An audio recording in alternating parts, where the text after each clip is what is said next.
एक परिचय दे दीजिए अपना।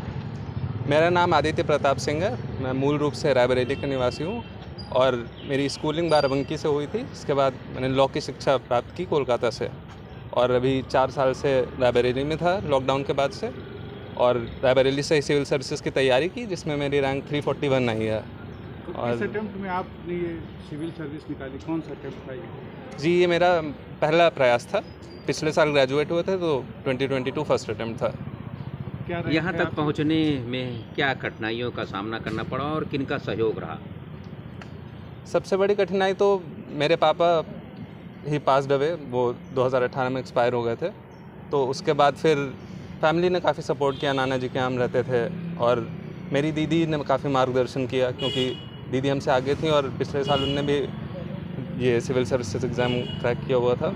तो और फिर बाकी सारी फैमिली, मम्मी, मामा, ताऊ जी, चाचा जी, सब ने। आपकी सिस्टर भी लास्ट ईयर सेलेक्ट हुई थी, उनसे कितना इंस्पिरेशन मिला है? काफ़ी हद तक क्रेडिट उन्हीं को जाता है क्योंकि जो उनने मेहनत की, हमको कठिनाइयाँ नहीं देखनी पड़ी, जो उनने रास्ता ढूंढने में समय व्यर्थ किया तो उनने सीधा मार्गदर्शन कर दिया, तो उससे काफ़ी सहायता हो गई। तो जी आपको क्या नाम है आपका और कौन सी रैंक आपकी आई है, जी। किस सेशन की आई है? जी, मेरा नाम अर्नव मिश्रा है और मैं रायबरेली ज़िले उत्तर प्रदेश से बिलोंग करता हूं, और हाल ही में आए यूपीएससी के 2022 के रिज़ल्ट में मेरी रैंक 56 आई है। अगर आपके घर को आईएएस फैक्ट्री कहा जाए तो अतिशयोक्ति नहीं होगी, क्योंकि बहन के बाद आप, और आप आईएएस ही नहीं, इससे पहले आप 21 पीसीएस भी निकाल चुके हैं। जी, और माँ, टीचर, पिता, वकील, ये सब कैसे आईएएस फैक्ट्री कैसे बन गया आपका घर? देखिए, हम लोग एक जिस फैमिली से बिलोंग करते हैं वो एक मिडिल क्लास फैमिली है, और हमारे यहाँ मतलब भले ही वो आईएएस का हो या किसी भी चीज़ के लिए रहा हो, लेकिन एक मेहनत करने का जो एक मेहनत पे जो जोर था वो हमेशा से बना हुआ था। क्योंकि जैसे मेरे मदर, फादर, मेरे मामा सब लोग यहाँ पे हैं, तो इन लोगों का बस एक इनपुट रहता था कि देखो किसी भी फील्ड में जाओ, चाहे वो एडमिनिस्ट्रेशन हो, चाहे वो इंजीनियरिंग हो, किसी भी फील्ड में जाओ, मेहनत से पीछे मत हटना, मेहनत करना, और जिस भी फील्ड में रहो उसमें मतलब एक्सेल करके दिखाओ, मतलब क्योंकि मेहनत से पीछे नहीं हटा जा सकता। यही एक वो रास्ता है जिसके थ्रू हम आगे बढ़ेंगे। और साथ ही साथ सिविल सर्विसेज के लिए जैसे मेरे फादर ने मुझे मोटिवेट किया, और क्योंकि सिविल सर्विसेज में जो मेहनत करी जाती है वो हमारे लिए नहीं बल्कि देश और समाज के लिए भी बहुत ज़्यादा हेल्पफुल होती है, तो उसके बाद से मेरा झुकाव सिविल सर्विसेज की तरफ भी बना। और ये मेरा सौभाग्य है कि मुझे एक जिम्मेदारी ऐसी अब मिल रही है जिसके थ्रू मैं अपने थ्रू और देश की पूरी सेवा करने की पूरी कोशिश करूँगा। क्या है फैमिली बैकग्राउंड आपका? बाबा क्या थे, फादर क्या है, मदर क्या है, कितने ब्रदर हैं, कितने भाई हैं, जी, सिस्टर हैं? जी, मेरी मदर केमिस्ट्री लेक्चरर हैं रायबरेली में ही। मेरे फादर लॉयर हैं। मेरे मामा अभी प्रेजेंट हैं, ये जर्नलिस्ट हैं। एंड मेरी सिस्टर एक है, मेरी एल्डर सिस्टर, जो कि आईएफएस ऑफिसर हैं, और वो पहले यूपीएससी में आईआरएस भी थी और यूपी पीसीएस के थ्रू वो डीवाईएसपी भी थी, और उनका इंडियन फॉरेस्ट सर्विस में रैंक 2 से सिलेक्शन हुआ था, और वो अभी आगरा में पोस्टेड हैं, चंबल डिवीज़न में डीएफओ हैं। और मेरे जो ब्रदर इन लॉ हैं श्री चर्चित गौड़ जी, वो आईएएस ऑफिसर हैं यूपी कैडर के ही, और आगरा डेवलपमेंट अथॉरिटी में वो वाइस चेयरमैन हैं।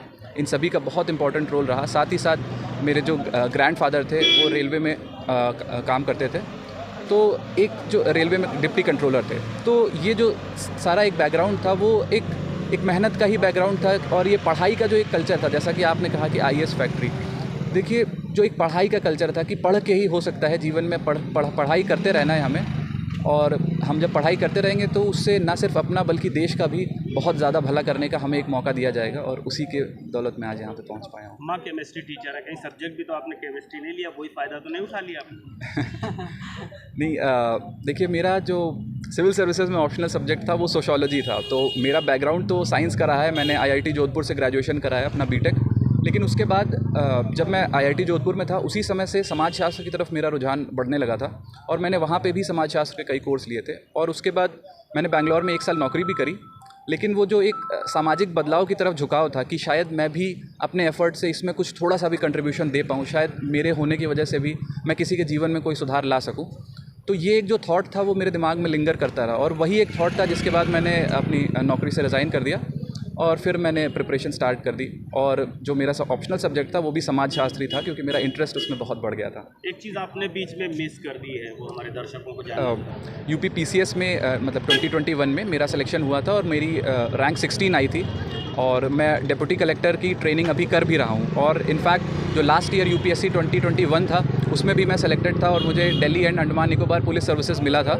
बट मैंने डिप्टी कलेक्टर की ट्रेनिंग ज्वाइन करी थी, और अभी जब रिज़ल्ट आया तो मैं उसी की ट्रेनिंग में ही था, और उसके बाद मैं यहाँ पे आया हूँ। बहुत धन्यवाद आपका। रायबरेली में 3 जो होनहार हैं वो उनका रिजल्ट UPSC में आया था, वो पास हुए हैं, और खासकर आपके भाई भी 18वीं रैंक आया है, तो इस पर क्या कहना चाहते हैं? कल UPSC का रिज़ल्ट आने के साथ ही ऐसे बहुत सारे कैंडिडेट्स का पता चला जिन्होंने सफलता पाई है, और हमारे रायबरेली जनपद से भी 3 बच्चों ने इसको पार किया है। मैं उनको बहुत सारी शुभकामनाएं दे रही हूँ। आगे का सफ़र भी एक चैलेंज है, आम जन की अपेक्षाओं पर खरा उतरना और अपने दायित्वों का निर्वहन पूरी निष्ठा और लगन के साथ करते रहना, डटे रहना सच्चाई की और अच्छाई की राह पर। यही मैं उन सब लोगों को कहना चाहती हूँ। ये एक शुरुआत है, निश्चित रूप से उन्होंने बहुत मेहनत की होगी और बहुत लगन रही होगी, दिल में जो उन्होंने लक्ष्य साधा, जो मन में इच्छा थी, आज उनको ये अवसर प्राप्त हुआ है, सफलता मिली है। तो हमारी तरफ से उनको बहुत बधाई, बहुत सारी शुभकामनाएं, और इस सफलता में जिनका भी योगदान रहा, उनके माँ बाप का, उनके परिवार का, उन सबको भी बहुत सारी बधाई है। और यही कहना चाहूँगी कि आगे बेहतर से बेहतर करते चलें, ताकि आम लोगों की दुआ में हमेशा उनका नाम रहे। खासकर आपके भाई उत्कर्ष, हाँ। उसमें खासकर आपके परिवार और आपका क्या सहयोग रहा? मेरे भाई IIT खड़गपुर से पढ़े हुए हैं और प्राइवेट सेक्टर में नौकरी कर रहे थे, तो उन्होंने ये एग्ज़ाम भी साथ में दिया था। और हमारे परिवार में क्योंकि हमने बहुत लोगों को देखा था, तो बचपन से ये एक तमन्ना रही है कि एक ये सेवा ऐसी है, पब्लिक सर्विस एक ऐसा अवसर देती है जब हम बहुत सारे लोगों के जीवन पर व्यापक स्तर पे कुछ कर सकते हैं, कुछ बेहतर कर सकते हैं। और ये चाहत हमेशा से मेरे और हमारे परिवार में सबके मन में रही है। और राहें आसान हो या ना हो, लेकिन हमेशा डटे रहकर अच्छाई को बढ़ाने की कोशिश करते रहने में ही जो एक खुशी मिलती है और एक संतोष मिलता है, उसका मुझे लगता है कि कोई द्वितीय नहीं है। तो इसी तमन्ना के साथ और आज इस सफलता के मुकाम को जो पाया है, तो बहुत अच्छा लग रहा है। और यही शुभकामनाएं देती हूँ कि आगे अच्छा करें, ताकि सबके अच्छे पल में और दुआ में उनका नाम रहे।